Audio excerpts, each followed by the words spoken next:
लोहे का स्वाद लोहार से मत पूछो, उस घोड़े से पूछो जिसके मुंह में लगाम है।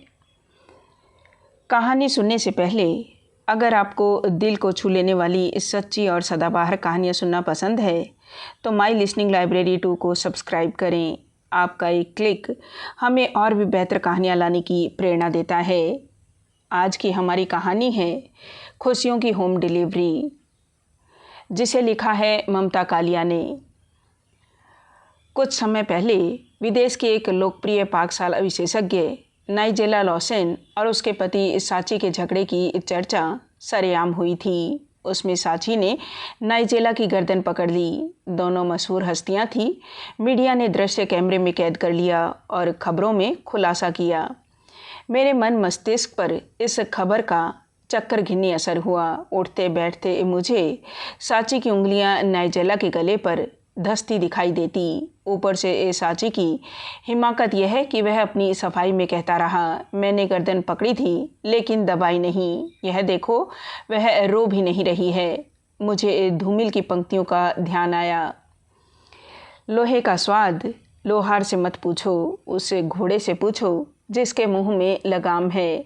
नाइजेला जैसी चपल चंचल वाक चतुर महिला की इस घटना पर प्रतिक्रिया खुलकर उस वक्त सामने नहीं आई, किंतु अगले दिन उसने घर में अपना सामान समेटना शुरू कर दिया। शाम होते न होते वह अपने पुराने घर चली गई। उसके लाखों चाहने वालों को संतोष हुआ कि उसने अपने स्वाभिमान के साथ समझौता नहीं किया। यह तो एक उदाहरण है।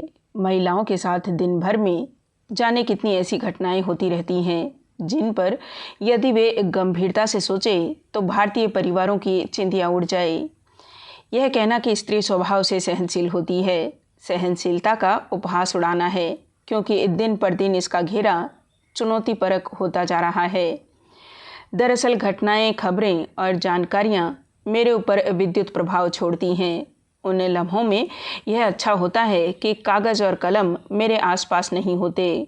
लिखूं तो कागज़ में सुराख हो जाए और नहीं लिखती तो चेतना में तड़फड़ और तिलमिलाहट।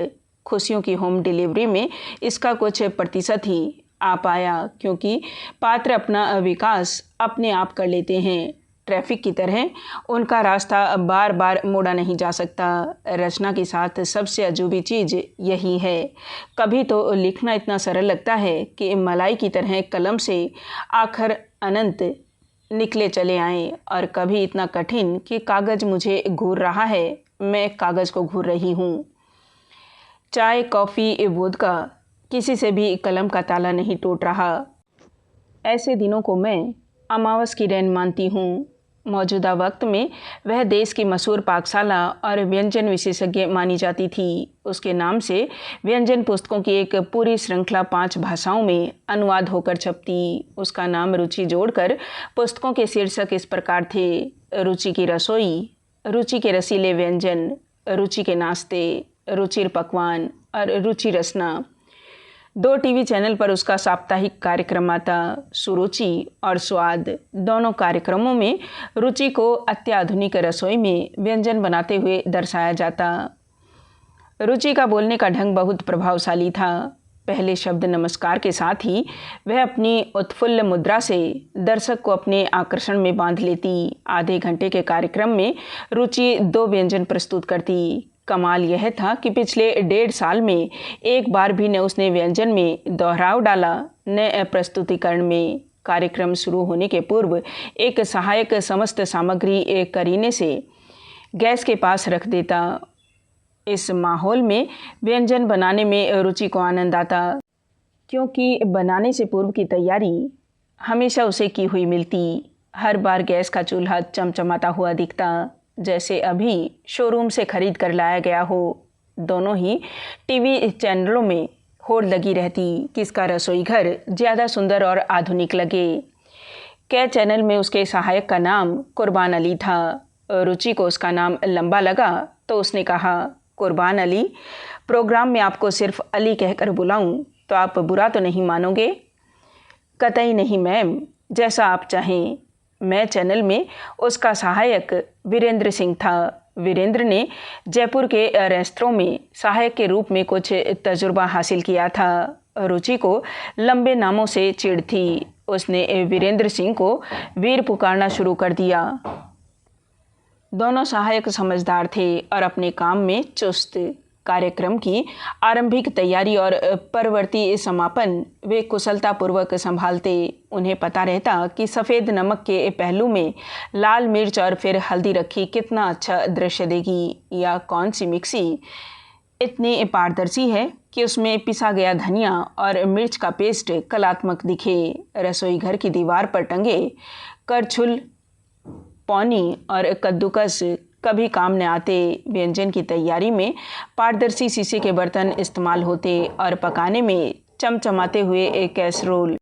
ये अत्याधुनिक शैली के रसोई घर रुचि की अपनी उठवा रसोई से एकदम अलग और अद्भुत थे। रुचि के अपने 1 BHK फ्लैट में रसोई के नाम पर एक 3 स्क्वायर फीट की जगह थी, जिसमें एक प्लेटफार्म और सिंक के सिवा और कोई उपकरण नहीं था। मकान मालिक से जब उसने पूछा था कि इतने छोटे रसोई घर में खाना कैसे बनेगा, न यहाँ चिमनी है न खिड़की, अंधेरा इतना कि बिना बिजली जलाए आप एक चम्मच भी नहीं उठा सकते। मकान मालिक शमशेर सिंह ने हैरानी से उसे देखकर कहा था, क्या आप घर में खाना पकाएंगी? उसके साथ आई इस सहेली जिज्ञासा ने कहा, और खाना कहाँ बनाएंगे, क्या सड़क पर? शमशेर ने उसके तंज का कोई जवाब न देकर कहा था, हमारे सारे किराएदार कैटरिंग सर्विस से खाना मंगाते हैं। खुद हमारी मिसेस ने आज तक खाना नहीं पकाया। आप एक माइक्रोवेव ओवन रख लीजिए और 2-4 ओवन प्रूफ बर्तन। रुचि को हल्की सी तसल्ली भी हुई थी कि जीने का यह बड़ा आसान तरीका होगा। फिर हफ्ते में 2-2 दिन दोनों चैनलों पर पाक कला के नमूने प्रस्तुत करने के बाद उसके अंदर इतनी ऊर्जा ही नहीं बचती थी कि वह अपने खाने के बारे में सोचे। जिज्ञासा ने सुझाया, आजकल तो खाना बनाना बड़ा आसान हो गया है, तो ढेर सारे तैयार व्यंजनों के पैकेट खरीद लेना और एकदम शाही अंदाज में दावत खाना। हमें भी बुला लिया करना। मैं किसी को बताऊंगी नहीं कि राष्ट्रीय ख्याति प्राप्त व्यंजन रानी रुचि कैसे रहती है। रुचि चाहती तो बड़ा मकान ले सकती थी, लेकिन इस इमारत का रख रखाव उसे पसंद आया। एक तो दोनों चैनलों के स्टूडियो यहाँ से करीब थे, दूसरे ओशिवरा स्थित यह विक्टोरिया चैम्बर्स मशहूर बिल्डर सन टॉप वालों के थे, जिनकी सुरक्षा व्यवस्था के बारे में कहा जाता था कि यहाँ ताले चाबी का क्या काम। फाटक का कड़ा सुरक्षा प्रबंध था। हर फ्लैट फाटक के इंटरकॉम से जुड़ा हुआ था। रुचि के अनेक प्रशंसक और प्रशंसिकाएं थीं। वे उसे सराहना के एक खत लिखते, फ़ोन करते और ईमेल भी, टीवी चैनल के माध्यम से भी पत्र आते। कभी किसी दिलचस्प खत का जवाब कार्यक्रम के दौरान दिया जाता। इससे कार्यक्रम की टीआरपी बढ़ जाती। महीने में एक दिन सबसे दिलचस्प खत लिखने वाले दर्शक को कार्यक्रम में आमंत्रित किया जाता। उससे उसी की पसंद का व्यंजन बनवाया जाता। ज़्यादातर ऐसी आगंतुक महिलाएं या लड़कियां होती। कभी कभी ऐसे पुरुष प्रशंसक भी आ पहुंचता जो खाने या खिलाने का शौकीन होता। ऐसे ही एक आमंत्रित आयोजन में सर्वेश नारंग को बुलाया गया था। नहीं, सर्वेश नारंग सुरुचि कार्यक्रम का प्रशंसक नहीं था। उसने चैनल को लिखे अपने पत्र में रुचि के व्यंजन को चुनौती दी थी। रुचि के लिए यह पहला मौका था कि किसी ने उसकी पाक कला पर प्रश्न चिन्ह लगाया था। कार्यक्रम निर्देशक ने निर्णय लिया कि ऐसे दर्शक को कार्यक्रम में बुलाकर शांत अवश्य किया जाए, नहीं तो वह नकारात्मक वातावरण बनाता रहेगा। के जोशी बोले, किसी के मुंह पर तो टेप नहीं लगाया जा सकता। उसे जो बोलना है हमारे कार्यक्रम में बोले, जगह जगह विश्वमन न करे। रुचि ने याद किया, पिछले हफ्ते उसने दलिया भरी आलू टिक्की व्यंजन की विधि प्रस्तुत की थी। व्यंजन इस प्रकार था: उबले आलू 4, जीरा आधा, दलिया 25 ग्राम, chaat masala 1.25, brown bread 2 slice, हरी मिर्च 1, नमक स्वादानुसार, हरा धनिया थोड़ा सा, थोड़ी सी सूजी, रिफाइंड तेल, लाल मिर्च आधा चम्मच। कार्यक्रम के पूर्व रुचि ने यह व्यंजन बनाने की रिहर्सल भी की थी। विधि संतोषजनक पाने पर ही वह दर्शकों के सामने पहुंची थी। सर्वेश नारंग की शिकायत थी कि यह टिक्की इतनी गरिष्ठ थी कि सामान्य आमाशय का आदमी इसे पचा नहीं सकता। उसने घर पर यह टिक्की बनाई। उसकी माँ ने यह व्यंजन खाकर रात भर करवटें बदली। उन्हें वायु और बदहजमी का दौरा पड़ गया। सर्वेश नारंग ने बेहद गुस्से में पत्र लिखा, अव्वल तो आपके कार्यक्रम में यह बताना चाहिए कि किस व्यंजन को कितने साल का आदमी खा सकता है। मधुमेह, रक्तचाप और बदहजमी वालों के लिए अलग से निर्देश होने चाहिए। आपकी विशेषज्ञ आधे घंटे में मुश्किल से मुश्किल व्यंजन बनाकर पर्स लटका कर चली जाती है। यह दर्शकों के प्रति सरासर अन्याय है। मीटिंग में रुचि भी मौजूद थी। उसने कहा, उन्हें उत्तर दे दीजिए, हम कोई हेल्थ फूड प्रोग्राम नहीं करते। यह शुद्ध रूप से स्वास्थ्य नॉर्मल खाने पीने के शौकीन लोगों के लिए कार्यक्रम है। निर्देशक के जोशी ने सिर हिलाया। नो मिस रुचि, हम कोई लफड़ा नहीं मांगते। आप उसको अपनी बात से कायल करो, तभी जमेगा। रुचि को चुनौती मिल गई। उसने कमर कस ली। रात पर उसने विचार किया। वह मान गई कि सर्वेश नारंग को उसके कार्यक्रम में अतिथि की हैसियत से बुलाया जाए। रुचि अक्सर पाश्चात्य पहनावे में स्क्रीन पर आती।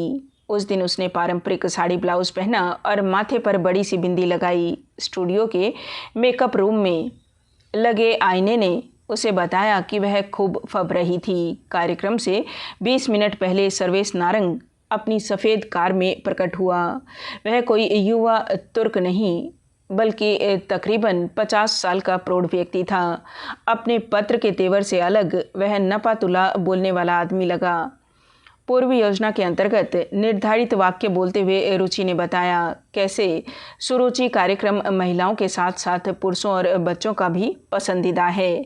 उसने सर्वेश नारंग का परिचय देते हुए कहा कि सर्वेश हमारे व्यंजन में अपनी ओर से परिवर्तित विधि प्रस्तुत करने जा रहे हैं। सर्वेश ने कार्यक्रम के प्रस्तुतिकरण में काफ़ी आत्मविश्वास का परिचय दिया। उसने तयशुदा आलेख से हटकर कहा, आलू की टिक्की हम सब का मनपसंद नाश्ता है, इसलिए यह ज़रूरी है कि इसे ऐसे बनाया जाए जिससे वह हल्का और सुपाच्य हो और हर उम्र के खाने वाले को हजम हो जाए।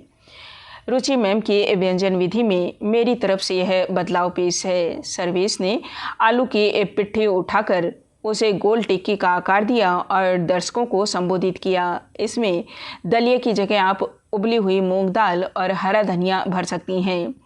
दूसरा सुझाव है कि इसमें बारीक कटा प्याज भर सकती हैं। तीसरा तरीका है कि आप इसमें कॉर्नफ्लेक्स भर सकती हैं।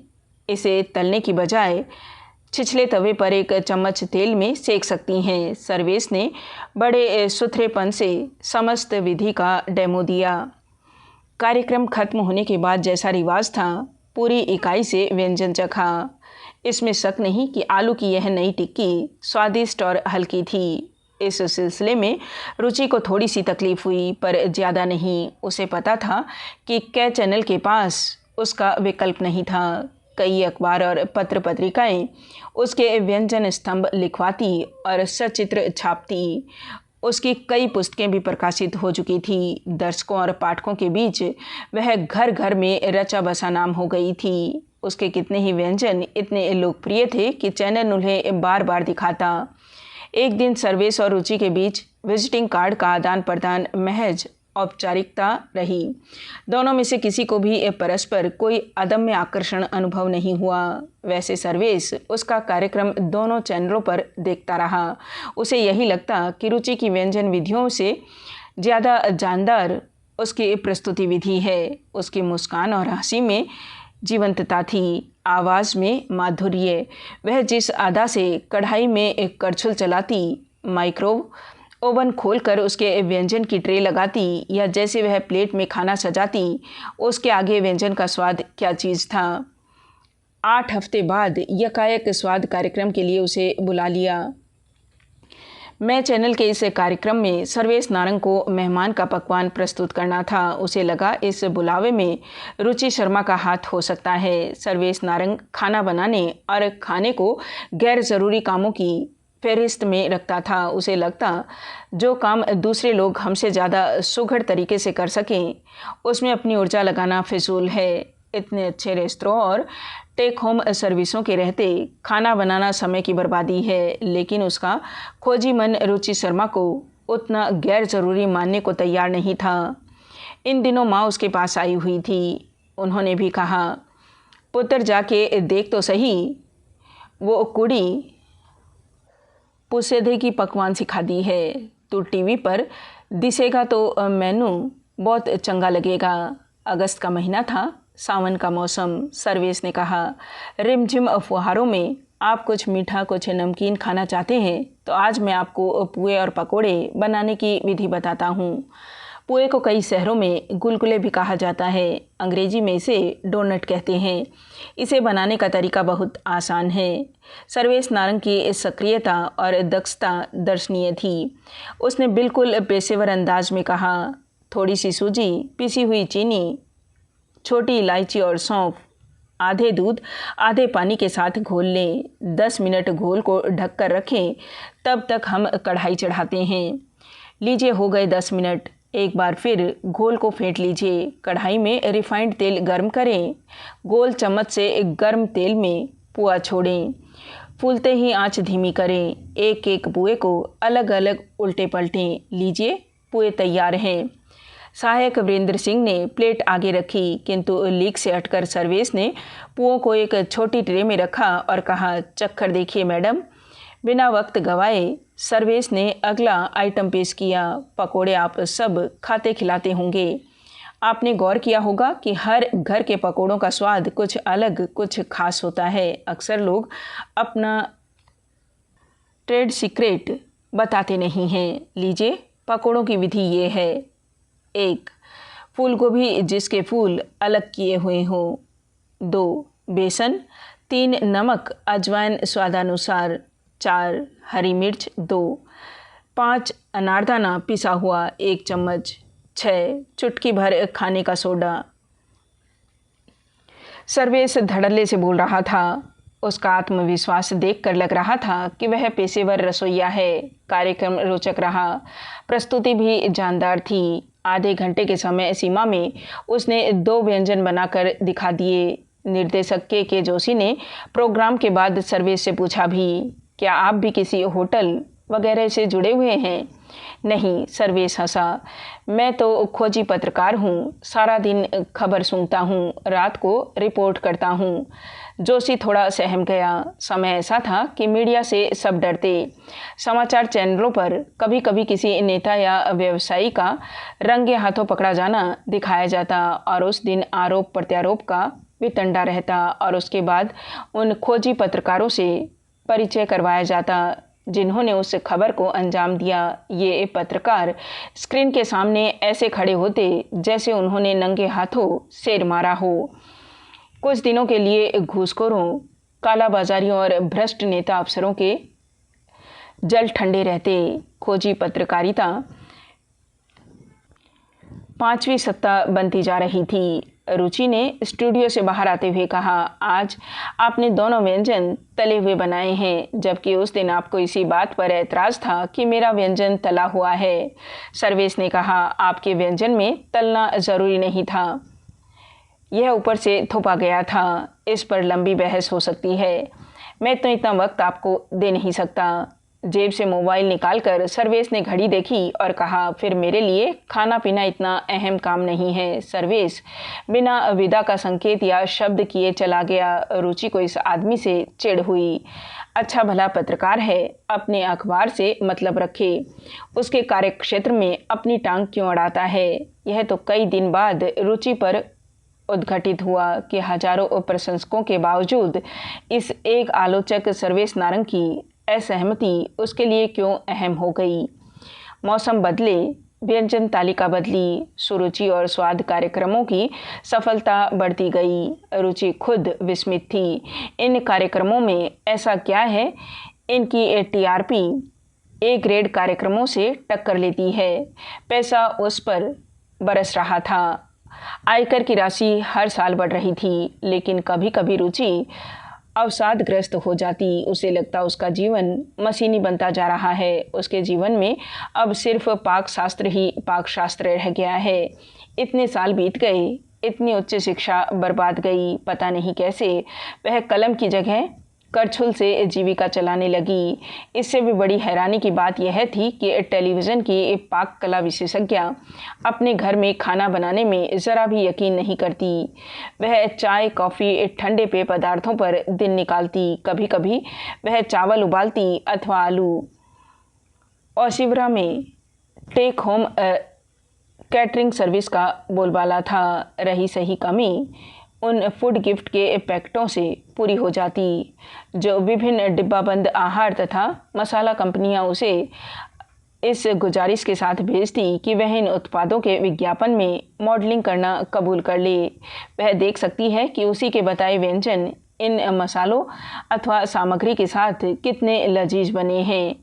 अक्सर उसका फ्रिज ऐसे आहार उपहारों से भरा रहता। तभी कुरियर से आकर उसे एक कार्ड थमाया, उसके दस्तखत लिए और चला गया। रुचि ने बेमन से कार्ड निकाला कि होगा किसी प्रशंसिका का। कार्ड में लिखा था, क्या तुम मेरी वैलेंटाइन बनोगी? एकदम घसीट कर हस्ताक्षर किए गए थे जो पढ़ने में नहीं आ रहे थे। बड़ी मुश्किल से पहला अक्षर स और अंतिम अक्षर ग समझ आया। चक्कर घिन्नी खा गई रुचि। उसने ऐप्स पर लिखा, गलत पते पर तो नहीं भेज दिया गया कार्ड। सर्वेश ने जवाबी मैसेज किया, पता सही है। रुचि ने मैसेज किया, मैं तुम्हें नहीं जानती, जान जाओगी। जवाब आया। एकाकी जीवों के जीवन में इस एसएमएस बाजी की बड़ी भूमिका होती है। इसमें फासले फलांग लगाकर मिटते हैं। जो बात मुंह पर कहने में जमाने लग गए वह ऐप्स या एसएमएस से खट से कह ली जाती है। रुचि के जीवन में यह घटित हुआ। जब भी वह अकेली बैठती वह सर्वेश के ऐप्स पर मैसेज कर डालती। सर्वेश कितना भी व्यस्त हो तत्काल उत्तर देता, साथ कोई चुटकुला या चित्र अपलोड कर देता। रुचि का मन उत्फुल्ल हो उठता। यह मिलते हुए न मिलना और न मिलते हुए मिलना जैसा अनुभव था। संदेशों की इन छोटी छोटी पंक्तियों ने उनके बीच की कई दीवारें तोड़ दी। सबसे बड़ी दीवार अपरिचय की थी। अगर कभी रुचि पूछती, कल का शो कैसा रहा, उसे उत्तर मिलता, कैसा शो, मैंने तो सिर्फ तुम्हें देखा। ऐसे संदेश में रुचि को पूरा वाक्य नहीं दिखता, बस यही याद रहता, मैंने तो सिर्फ तुम्हें देखा। अगले शो पर रुचि और भी ध्यान से तैयार होती। कार्यक्रम प्रस्तुत करते समय उसमें एक अतिरिक्त ऊर्जा आ जाती। यूनिट के लोग भी विस्मित हो जाते। रुचि मैम आजकल बहुत स्मार्ट लग रही है। सर्वेश भी अपने अंदर स्फूर्ति पाता और अगले दिन का अपना आलेख एक नए कोण से लिखता। उनकी मुलाकातें यदाकदा होती। दोनों की शामें घिरी रहती। एक रविवार वे सुबह की फिल्म के लिए इरोस में मिले। यह एक फ्रांसीसी फिल्म थी जिसमें समलैंगिकता को प्राकृतिक, सुंदर और सही ठहराया गया था। आधी फिल्म होते न होते रुचि उठ खड़ी हुई। उसने कहा, मैं एक नॉर्मल इंसान हूँ, मैं यह फिल्म क्यों देखूँ? मैं भी नॉर्मल हूँ, मैं भी क्यों देखूँ? सर्वेश भी सहमति में उठ गया। उस दिन कैफ़े कॉफ़ी डे में उनके जीवन के कई पन्ने खुले कि 3 साल पहले सर्वेश नारंग अपनी पहली पत्नी से मुक्त हो चुका है। उसकी पत्नी अमृतसर में टेलीफोन एक्सचेंज में काम करती है। उनका 17 साल का एक बेटा है, अंश, जो अपनी माँ के संग रहता है। कि सर्वेश की माँ बेटे की फिक्र में होशियारपुर का अपना लंबा चौड़ा घर द्वार छोड़कर यहाँ उसके 3 कमरों के फ्लैट में आ गई है। उसके जीवन में काम ही सर्वोपरि है। इसमें वह दिन रात, इतवार सोमवार कुछ नहीं देखता। रुचि ने भी अपने जीवन के कुछ पन्ने पलटे कि रुचि का पहला विवाह बिना उसकी सहमति के उसके दादा दादी ने पुण्य कमाने की हसरत और जल्दी में तब कर दिया जब वह एमए कर रही थी। कि उसका पति बददिमाग और बदचलन था। कि एक रोज़ रुचि ने पति का घर छोड़ दिया। बड़ी बाधाओं में उसने अपनी शिक्षा पूरी की। कोई अच्छी नौकरी न मिलने पर कई साल भटकने के बाद उसे टीवी चैनल पर पहला शो करने का प्रस्ताव मिला। वैसे उसके पास गृह विज्ञान या आतिथ्य कला की कोई डिग्री नहीं है। माता पिता के घर खाना बनाते खिलाते उसे इतनी रसोई कला आ गई। प्रस्तुतिकरण का कौशल उसने विदेशी चैनलों पर कुकरी शो देखकर मिला। उस दिन कैफ़ी कॉफ़ी डे में उन्हें बैठे हुए सुबह से शाम हो गई। एक एक कर वहाँ के समस्त व्यंजन उन्होंने बारी बारी से खा डाले और ठंडे गर्म सभी पेय पदार्थ पी लिए। जब उन्होंने एक दूसरे से विदा ली, उन्हें लगा कि उनका वक्त अच्छा गुजरा। अगली मुलाकातों में भी दोनों अपने सर्वोत्तम कपड़े और कला कौशल धारण किए हुए मिले। यह दो मजे हुए खिलाड़ियों का क्रिकेट मैदान था जो हर बार ड्रॉ हो जाता। दोनों अपने क्षेत्र की नामी हस्तियां थी। कैफ़े में कभी रुचि की कोई प्रशंसिका आगे बढ़कर उसका अभिवादन करते हुए पूछती, अगले हफ्ते आप क्या सिखाने वाली हैं मैम? जिस वक्त रुचि अपने फ़ैन से बात करती, सर्वेश अपने मोबाइल में व्यस्त हो जाता। अगर कभी एक गेटवे के पास घूमते हुए कोई पत्रकार सर्वेश से बात करने लगता तो रुचि जरा आगे बढ़कर समुद्र में खड़े ठहरे जलयानों पर गौर करने लगती। यह सच है कि उन्होंने अपनी उम्र एक दूसरे को सही सही बताई थी। गलत बयानी के कई खतरे थे। फिर रुचि पिछले 3 साल से 39 के पायदान पर ठिठकी खड़ी थी। वह खुद अपने छद्म से बाहर आना चाहती थी। सर्वेश ने बताया वह 50 प्लस का है। उसने नहीं सोचा था कि इस उम्र पर आकर उसे कोई इतना अच्छा लगने लगेगा कि उससे मिलने पर वह मुंबई के एक छोर से दूसरे छोर पर पहुंच जाएगा। रुचि ने बताया वह 40 की है, न प्लस न माइनस। उसने तय किया था कि अब कभी शादी के विषय में सोचेगी भी नहीं। एक बार का कांटा 2 बार सोचता है। उस गली जाऊं न जाऊं, विवाह और पति, इन 2 शब्दों से उसे आज भी झुरझुरी हो जाती थी। उसने यह नहीं बताया कि पहली शादी से उसे एक बेटा भी है, गगन, जो आज भी उसके जी का जंजाल बना हुआ है। वह उसके साथ नहीं रहता, लेकिन उसका भावात्मक और आर्थिक शोषण करने से बाज नहीं आता। पिता पुत्र कहने को साथ रहते हैं, लेकिन आलम यह है कि हफ्ते में 4 दिन पिता लापता रहता है तो 3 दिन पुत्र। रुचि के पति प्रभाकर शर्मा ने दूसरी शादी नहीं की। उसके लिए पहली शादी का भी सीमित महत्व था। उसके जीवन में शादी का मतलब शरीर था जो वह कहीं भी जाकर प्राप्त कर लेता। गगन बचपन से ही उद्दंड था। किसी का कहना न मानना, उल्टे जवाब देना, दोस्तों से मारपीट करना, झूठ बोलना उसने 5 साल की उम्र में ही शुरू कर दिए थे। एक ही कक्षा में वह 2 साल पढ़कर किसी तरह पास होता। जब रुचि उसे काबू में करने की कोशिश करती, प्रभाकर उसे डांट देता, इसकी जान लेना चाहती हो। धीरे धीरे यह नौबत आ गई कि गगन पूरी तरह से पापाज बॉय बन गया। माँ की हर सीख उसे बुरी लगती। हालात से तंग आकर रुचि ने एक दिन अपना घर छोड़ दिया। तब उसके माता पिता जीवित थे। उन्होंने समझाया बेटे को यहीं ले आ, लेकिन रुचि नहीं मानी। उसने कहा प्रभाकर का दिया हुआ कुछ भी उसे मंजूर नहीं, बच्चा भी नहीं। समझ लो कि मेरी शादी कभी हुई ही नहीं। कुछ वर्ष तनाव और तनातनी में गुजरे। प्रभाकर के बड़े भाई दिनकर ने आकर समझाने की कोशिश की। प्रभाकर दिल का अच्छा है, जुबान का तेज है, तुम धीरे धीरे रास्ते पर लोगी तो वह बदल जाएगा। भाई साहब को रुचि क्या ब्यौरे बताती कि जब प्रभाकर को प्रचंड क्रोध चढ़ता है तो वह झाड़ू, चाकू, डंडे, किसी भी चीज़ से उस पर प्रहार करता है कि पड़ोस की कितनी लड़कियों से छेड़खानी के जुर्म में वह पिट चुका है। कुकर्म वह करता है, शर्मिंदगी रुचि को झेलनी पड़ती है। आगे की कहानी रुचि ने अपने संकल्प और हौसले से लिखी। जागेश्वरी की तंग गलियों से चलकर वह कै चैनल और मैं चैनल की सितारा सेफ बन गई। उसने लगातार अपने हुनर को निखारा। अखबारों ने सिर्फ उसके एक कारण अपने पृष्ठों पर व्यंजन कॉलम देना शुरू किया। अखबारों में व्यंजनों के साथ उसकी रंगीन मोहक तस्वीर छपती, गोया एक नहीं 2-2 व्यंजनों की होम डिलीवरी हो रही है। इन सब बातों से रुचि का अहम तुष्ट होता। निजी चोटें कुछ कम टिसती।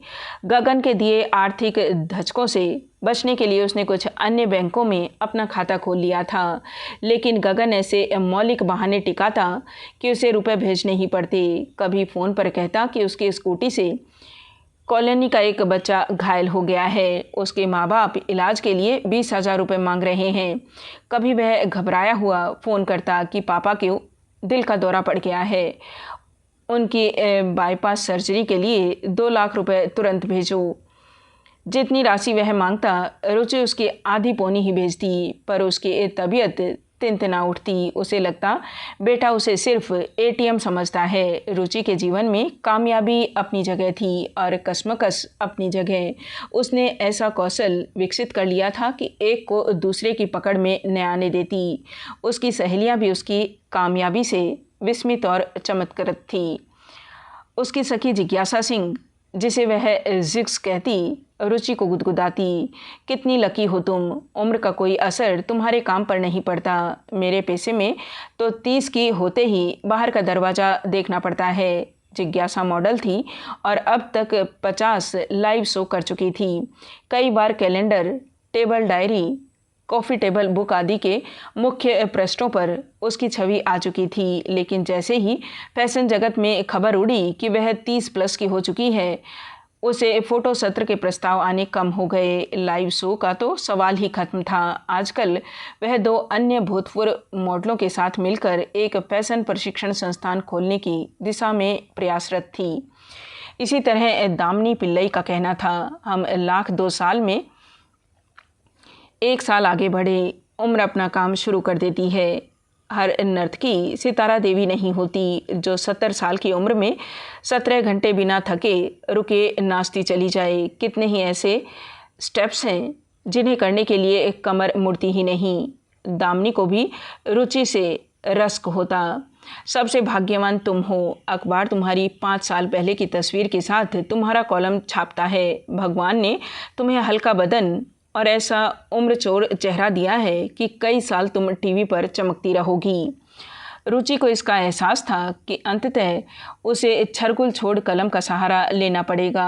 वह लाइव शो से दूर हो जाने पर भी अखबारों और पत्रिकाओं में व्यंजन आलेखों से जीवित रहेगी। हुनर के इलाके में गायक, संगीतकार और लेखक सबसे लंबी पारी खेलते हैं। जहां क्रिकेट के मैदान में 40 साल बहुत पकी उम्र समझी जाती है, फैशन की दुनिया में 40 का होना जुर्म के बराबर है।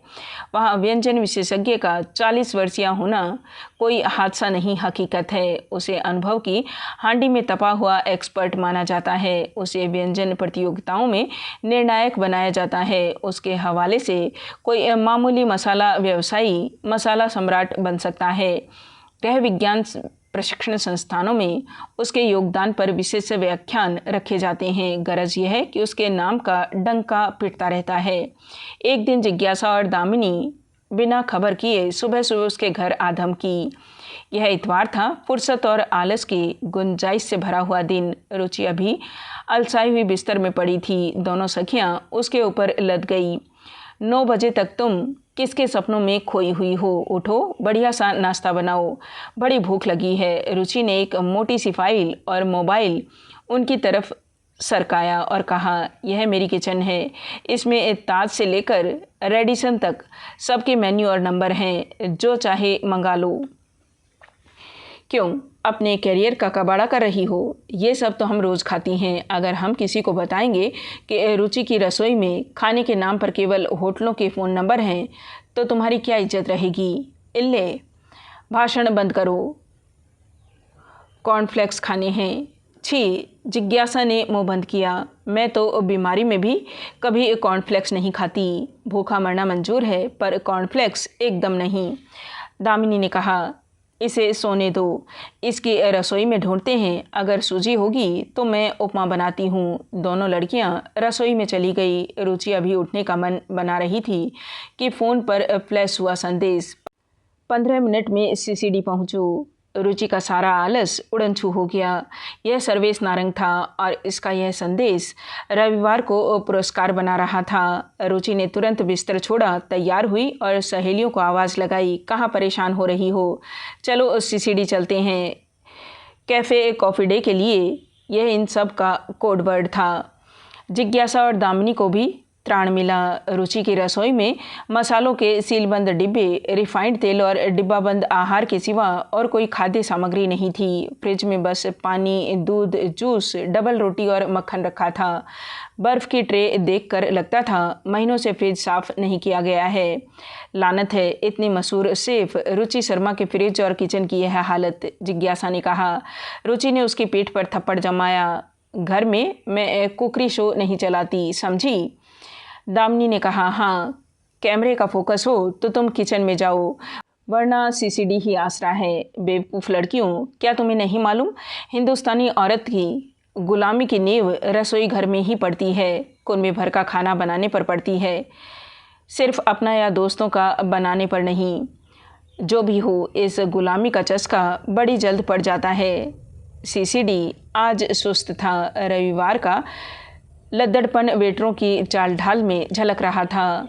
केवल 6 मेज़ें घिरी हुई थी। लड़कियों ने चीज़ बर्गर और पिज़्ज़ा मंगवाया। सीसीडी का मैनेजर अभिवादन करने उनकी मेज़ तक आया। उसने रुचि की ओर विशेष ध्यान दिया। मैम, आप कैसी हैं? हम आपके लायक नाश्ता बनाने की पूरी कोशिश करेंगे, पर आप खुद हमारे शेफ से बात कर लें तो अच्छा हो। रुचि ने उठने में कोई रुचि नहीं ली, बस मुस्कुरा दी। सब उसे पहचान रहे थे।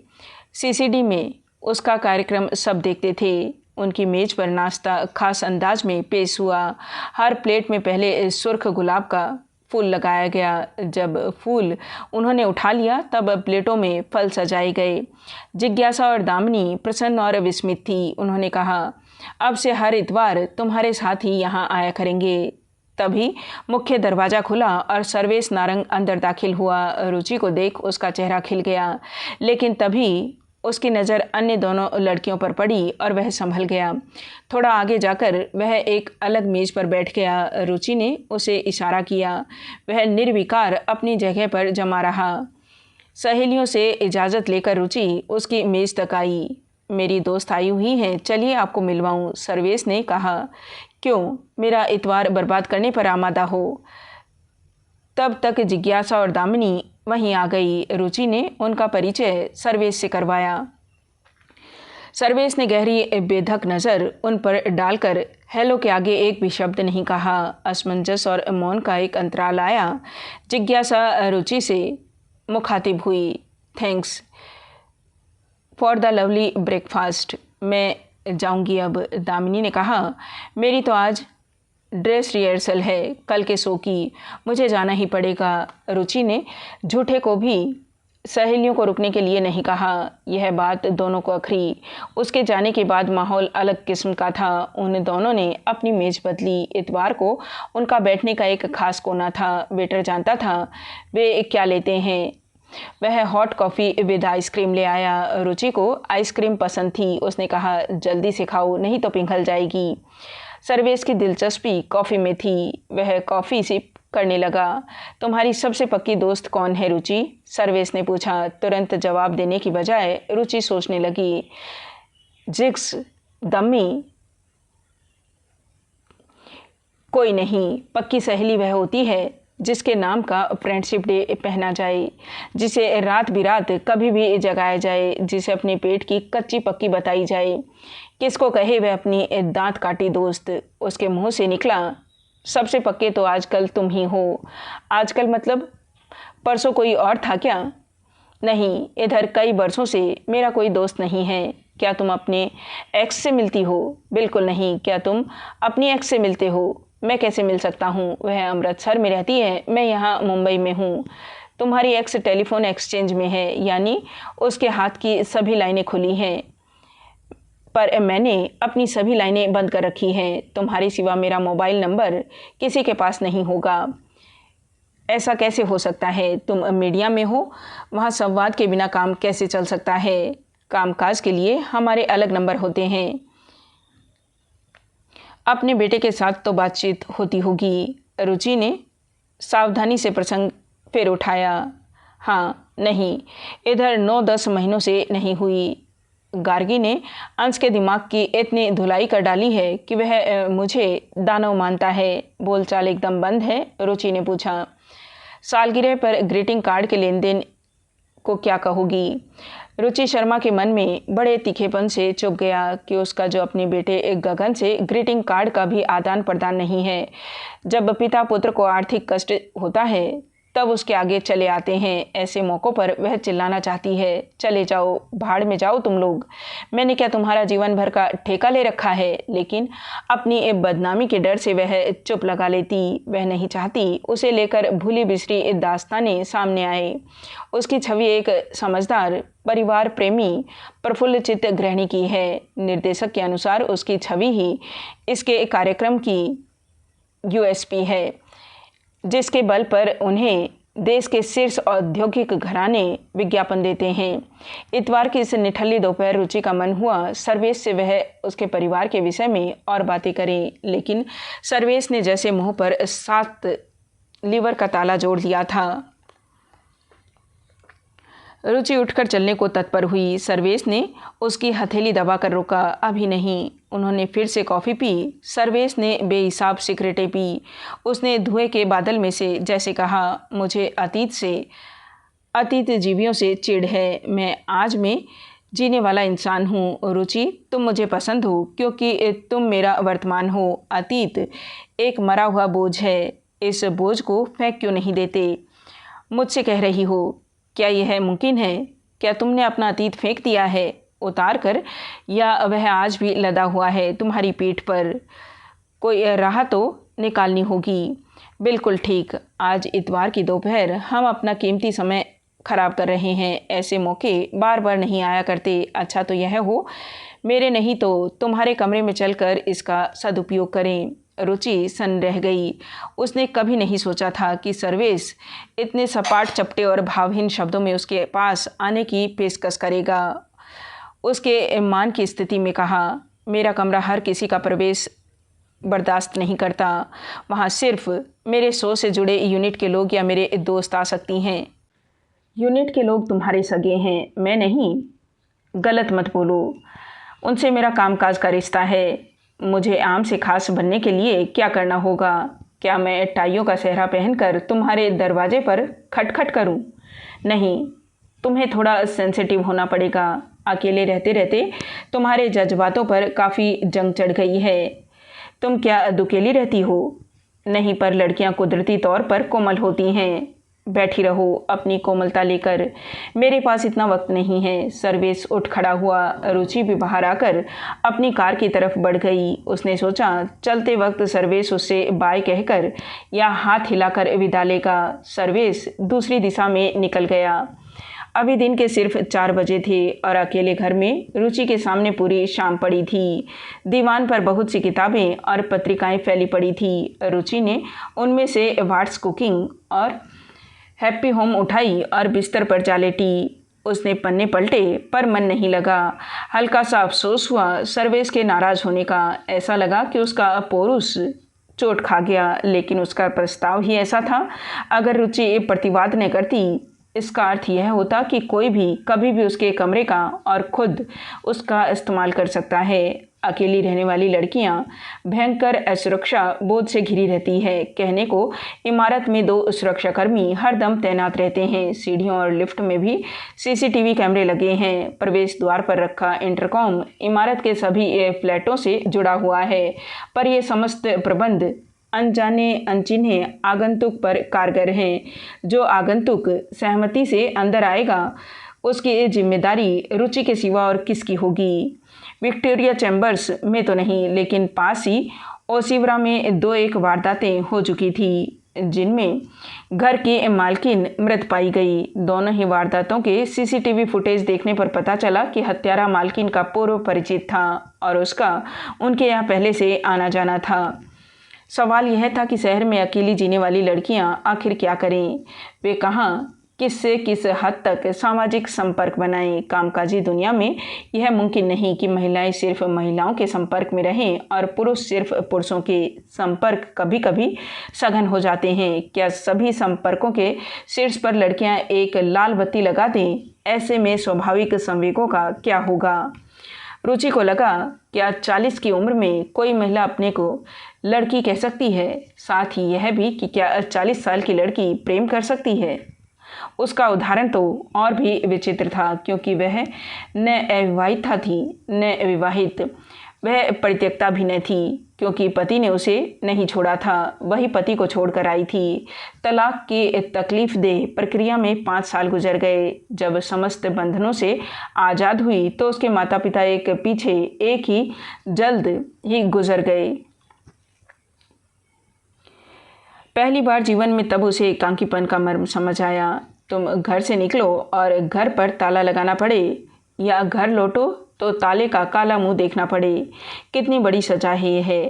कहाँ उसके बाहर जाते समय मम्मी और पापा दोनों बालकनी में खड़े होकर हाथ हिलाते थे, कहाँ उसके घर की बालकनी समेत तमाम ओनों कोनों में चिड़ियों और कबूतरों ने घोंसले बना लिए। उसे अपने पैतृक घर में इतनी शहदत हुई कि उसे औने पौने दामों में बेचकर वह ओसिवरा वाला मकान ले लिया। अब यहाँ की चुप्पी भी चिकोटी काटने लगी थी। बाकी फ्लैटों से हा हा ही की आवाज़ें आती। लिफ्ट में लोग मिलते और अलग अलग नंबरों के फ्लैटों में जाते। रुचि के फ्लैट में सिर्फ उसके एक काम से जुड़े लोग आते। लड़कियों से दोस्ती विकसित करने के लिए ढेर सा समय चाहिए था, जो उसके पास एकदम नहीं था। दोस्त आती और उसकी व्यस्तता देखकर विदा हो जाती। किसी से बहुत निकटता नहीं थी। तमाम शोहरत, शोमैनशिप और शाबाशी के बावजूद रुचि के मन में एक सन्नाटा था, जिसे फिर से पुरुष सानिध्य की प्रतीक्षा थी। मौजूदा दौर में ऐसी बहुत लड़कियां थीं जिनकी एक शादी असफल रही मगर दूसरी सफल।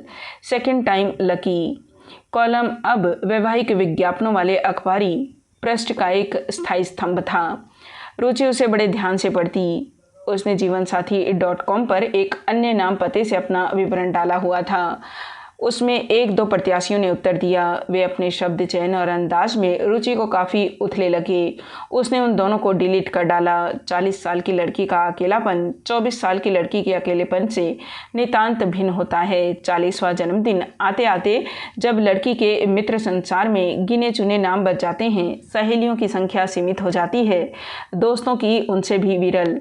40 साल की लड़की जब विवाह के बारे में सोचती है, उसे अपने आसपास की तमाम कायनात ब्याही हुई मिलती है। उसकी उम्र के सभी लड़के विवाहित होते हैं और लड़कियां 1-2 बच्चों की माँ।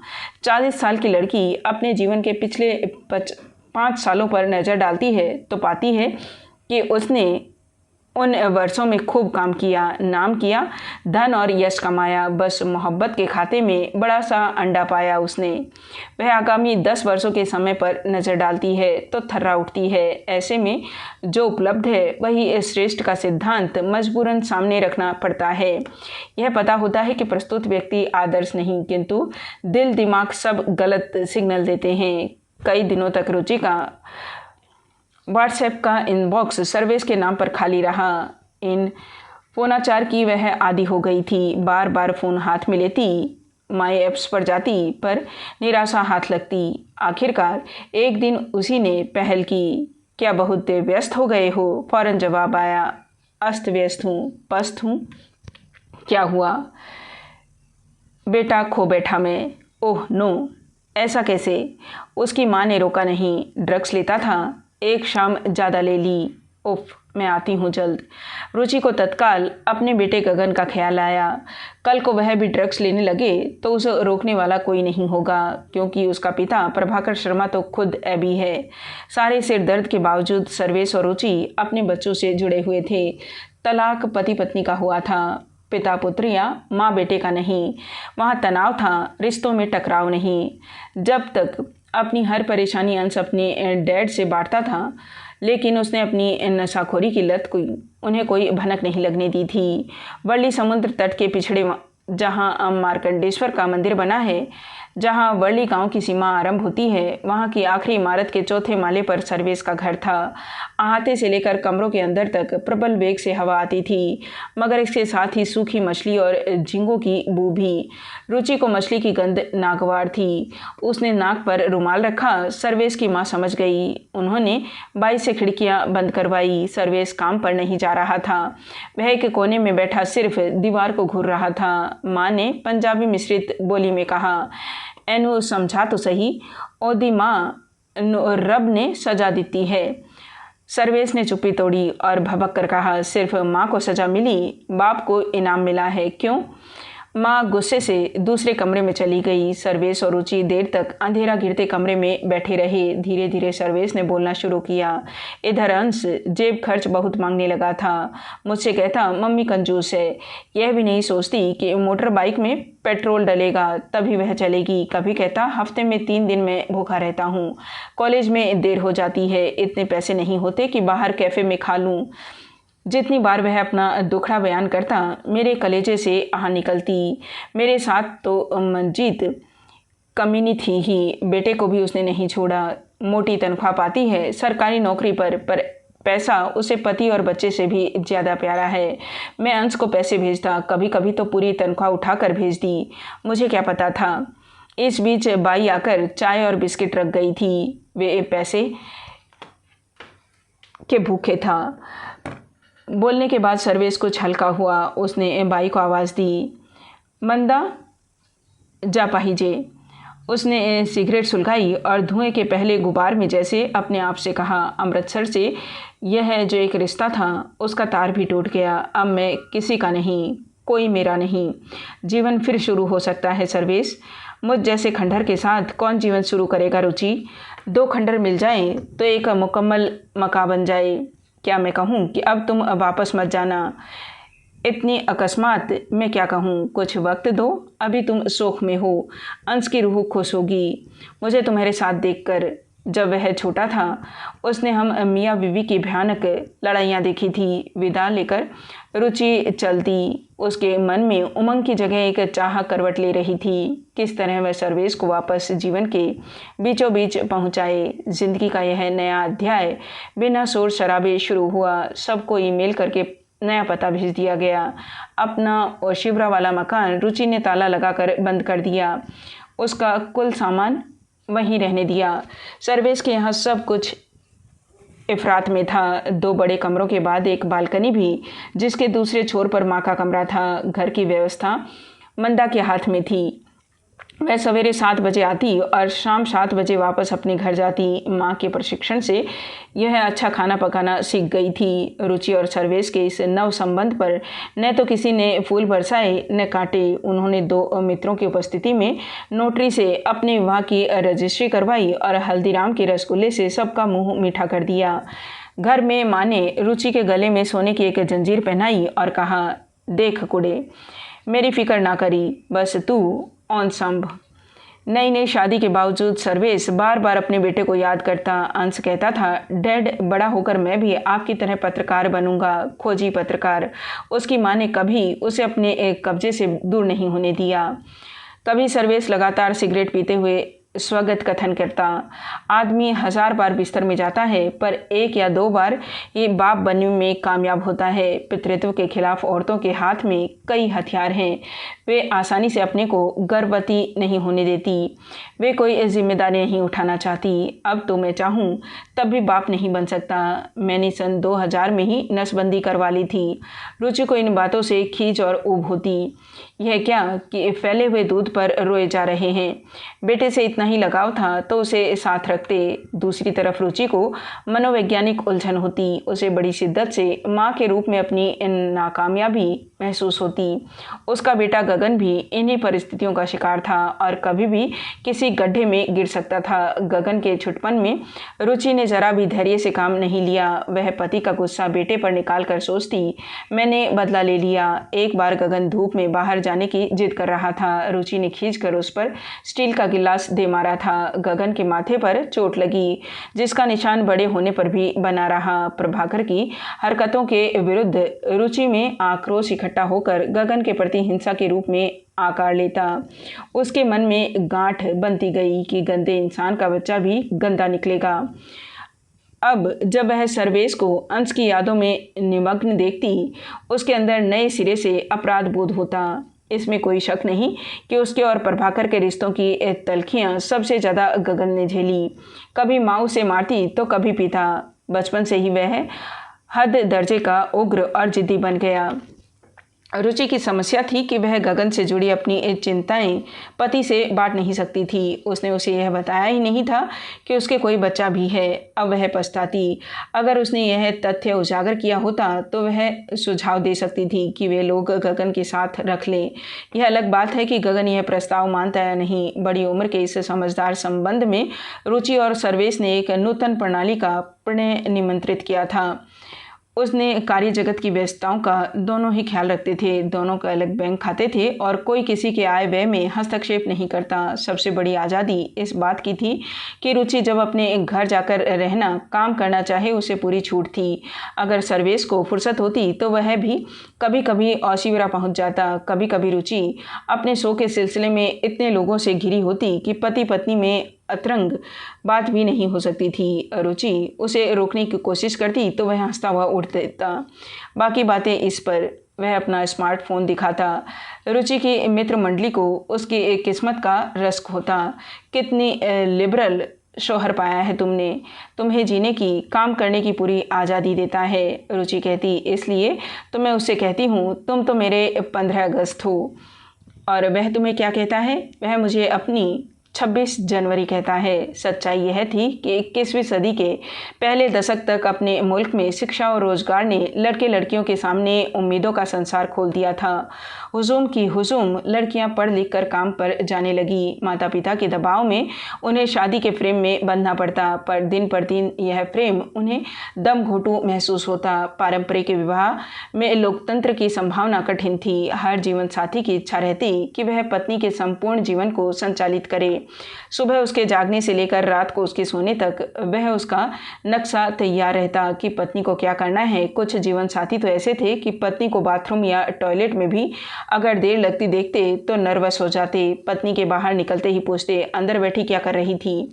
पत्नी के कहने पर कि वह टॉयलेट में अखबार पढ़ रही थी या क्रॉसवर्ड कर रही थी। जीवन साथी ने बुरा माना और कहा, ये सब काम बाहर आकर भी किए जा सकते हैं। कुछ पतियों को इस पर ऐतराज़ था कि उनकी पत्नी फ़ोन पर लंबी बातें करती है, तो कुछ को इस पर कि वह फेसबुक पर ढेरों दोस्त बनाती हैं। लड़कियां हक्की बक्की रह जाती।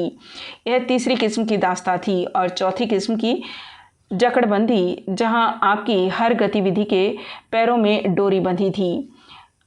आज़ाद ख्याल लड़कियां शादी से बचने लगी थी। सर्वेश और रुचि एक दूसरे की क्षमता और सामर्थ्य पहचानते थे। उनकी कामकाजी दुनिया फैली हुई थी। किसी राजनीतिक कांड या आर्थिक घोटाले के पीछे सर्वेश और उसके अखबार खुलासा की टीम लग जाती तो कई दिनों तक उसका अता पता न मिलता। उन्हें गुमनाम रहकर काम करना पड़ता, जिसमें कई बार कामयाबी की जगह तोहमत हाथ लगती। हालांकि खुलासा भी समाचार प्रधान अखबार था। अखबार जगत के ही विभिन्न चैनल उसके पीछे जासूसी में लगे रहते कि वे आजकल किस टोह में हैं। रुचि को सप्ताह में 2 टीवी कार्यक्रमों की तैयारी करनी होती। कभी कभी काम की रफ्तार इतनी बढ़ा दी जाती कि एक बार में 2 एपिसोड की शूटिंग कर लेते। लगातार कैमरे के सामने प्रस्तुति देते देते रुचि की मानसिक दशा वह हो जाती कि वह घर की रसोई में भी उसी प्रदर्शन के अंदाज में बोलती जाती, अब हम आधा चम्मच जैतून के तेल में प्याज सुनहरा भूरा होने तक पकाएंगे। कभी माँ अपने एक कमरे से निकलकर उसकी एक केमिस्ट्री सुनती तो उसे टोकती, बस भी कर, ऐथे कोई कैमरे नहीं लगे हैं। 3 महिला पत्रिकाओं में रुचि का पाक कला कॉलम छपता। तीनों ही पत्रकार उससे मिलने ओशिवरा वाले फ्लैट में आती। रुचि का भी मन नहीं रमता काम में।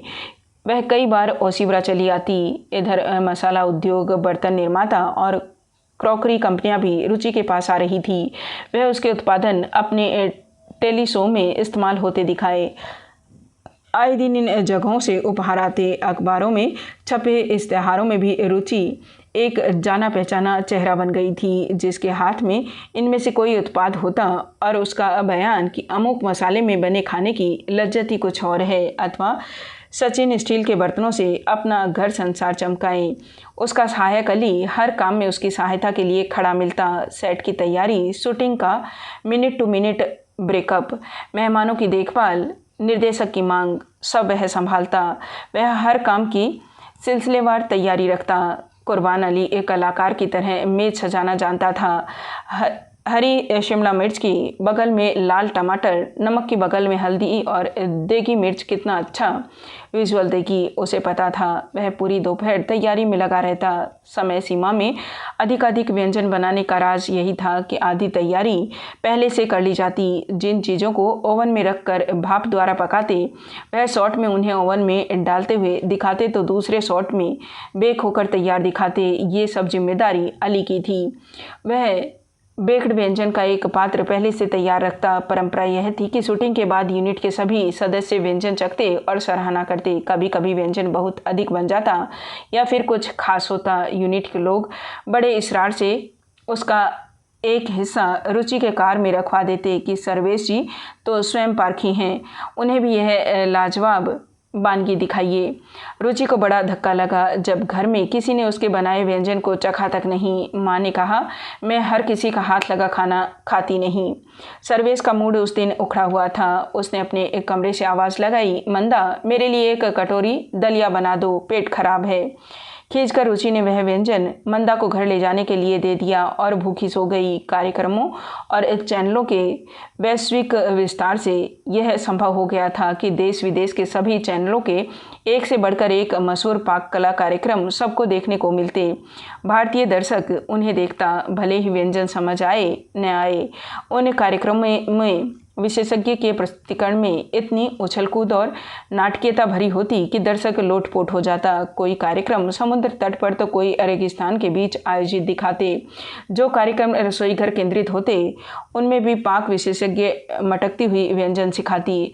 रुचि के दोनों कार्यक्रम सुरुचि और स्वाद में तड़क भड़क के बजाय सादगी और स्वाभाविकता थी। दोनों चैनल दावा करते कि उनके सभी व्यंजन पहले से आजमाए हुए हैं। दोनों चैनल के मालिक मारवाड़ी थे। उनका फोकस शाकाहार पर था। बड़ी मुश्किल से मैं चैनल वालों ने कुछ हफ्तों पहले अंडे वाले व्यंजनों के लिए अपनी मंजूरी दी थी। लाला जी को समझाना पड़ा कि केक, पेस्ट्री वगैरह अंडे के बिना बेमजा बनती है। मैं चैनल के कार्यक्रम में विविधता बढ़ गई थी। वीर अंडों की सफ़ेदी को फेंट कर झाग का ऐसा सफ़ेद पहाड़ बना देता कि बिना बेक किए भी वह व्यंजन जैसा ही चित्र उपस्थित करता। मैं चैनल की चुनौती में क्या चैनल के मालिकों ने आपसी विचार विमर्श से यह तय किया कि वे अपने कार्यक्रम में सामिस व्यंजन बनाना भी सिखाएंगे। साथ ही उन्होंने इस संभावना पर भी गौर किया कि यह स्वाद कार्यक्रम की होस्टेस बदली जाए। कार्यक्रमों की दलील थी कि रुचि शर्मा की छवि एक घरेलू मध्यवर्गीय गृहिणी की है। उसके हाथों में गोश्त और मुर्गे की विधियाँ सजेगी ही नहीं। एक मालिक ने कहा, ऐसा कर सकते हैं कि हम स्वाद प्रोग्राम के 2 हिस्से कर दें। सोमवार मंगलवार वैसे भी हिंदुस्तानी लोग मांस मछली खाते नहीं हैं। शुक्रवार को भी लोगों को परहेज रहता है। 3 दिन स्वाद प्रोग्राम रुचि शर्मा करे, 3 दिन कोई और। रुचि को यह सुझाव नागवार लगा। अब तक इस कार्यक्रम पर उसका एक छत्र साम्राज्य था। उसने थोड़ा कठिन रुख अपनाया, या तो मैं पूरा प्रोग्राम करूंगी, नहीं तो बिल्कुल नहीं। दिनेश झुंझुनवाला ने कहा, जैसी आपकी मर्जी, आपको कोई बाधा नहीं है, करो जैसा मन करे। रुचि को अपनी स्थिति के अस्थायीपन का अंदाजा हो गया। मन मारकर उसने मालिकों की बात मान ली। इसके सिवा कोई चारा नहीं था। प्रभाकर शर्मा का स्वास्थ्य दिन पर दिन गिरता जा रहा था। वासी के सेक्टर 17 में उसके पास अष्टम नामक हाउसिंग सोसाइटी में 2 पुश्तैनी मकान था। उसका गृहकर जलकर बिजली का बकाया अब एक छोटे मोटे पहाड़ की शक्ल ले चुका था। बिजली विभाग ने तो उसके फ्लैट 808 की बिजली काट दी। गृहकर और जलकर का आए दिन नोटिस आता रहता। इन दोनों पूंजी निवेश का उसका धंधा भी मंदा चल रहा था। दरअसल इतने बरस बाद भी प्रभाकर अपनी शादी के फ्लॉप होने के धक्के से उबर नहीं पाया था। अपनी पुरुष मानसिकता में उसके लिए इस बात ने समझौता करना मुश्किल मान लिया था कि उसकी पत्नी उसे छोड़कर चली गई है। ऊपर से अपना अलग जीने का रास्ता स्वयं ढूंढ ले। बहुत दिनों तक वह सोचता रहा कि एक दिन रुचि लूटी पिटी वापस घर आएगी और उसके पैरों पर गिरकर अपनी भूल चूक की माफ़ी मांगेगी। प्रभाकर के जहन में स्त्री की छवि एक समर्पित, सहनशील अनुगामिनी की थी। अपनी जातियों के बारे में उसका दृष्टिकोण बड़ा उदार था। वह मानता था कि अगर पुरुष के पास अतिरिक्त पौरुष है तो वह पत्नी से इतर रिश्ते बनाएगा ही। वह अक्सर दोस्तों के बीच सेखी बघाड़ता। I am surplus for my life, इन जुमलों पर ठहाका लगता और प्रभाकर का मनोबल कई गुना बढ़ जाता। उसके सारे किस्से और लतीफ़े यौन संबंध से ताल्लुक़ रखते। तब रुचि साथ रहती थी। इस तरह की अभिव्यक्ति पर ऐतराज़ करती, बच्चे के सामने ऐसी बातें मत किया करो। प्रभाकर उसका ऐतराज़ हंसी में उड़ा देता। मेरा बेटा मर्द बच्चा है, इसे शेरे पंजाब बनाऊंगा मैं। उसे अपनी असीमित जीवन शैली पर नाज था। गगन को भी वह धारा के विरुद्ध काम करना सिखाता। जब तक माँ बाप की दी हुई संपत्ति घर में थी, इन अनीतियों के दुष्परिणाम स्पष्ट नहीं हुए, लेकिन बाद में प्रभाकर परिवार के सुख चैन पर ग्रहण लगता गया। अपने जीवन के उटपटांग ढर्रे पर सोच विचार न कर प्रभाकर कहता, यह 8 नंबर बड़ा सिरफिरा होता है। मुझे इसने कभी चैन से नहीं रहने दिया। मेरी जन्मतिथि 8 है, जन्म का महीना भी 8 है।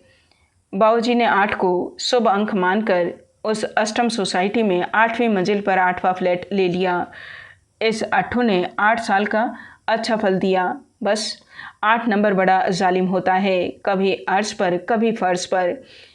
इसी के लिए कहा जाता है, अगर बगल की 9वीं या 10वीं सोसाइटी में वे घर ले लेते तो आज यह हाल न हुआ होता।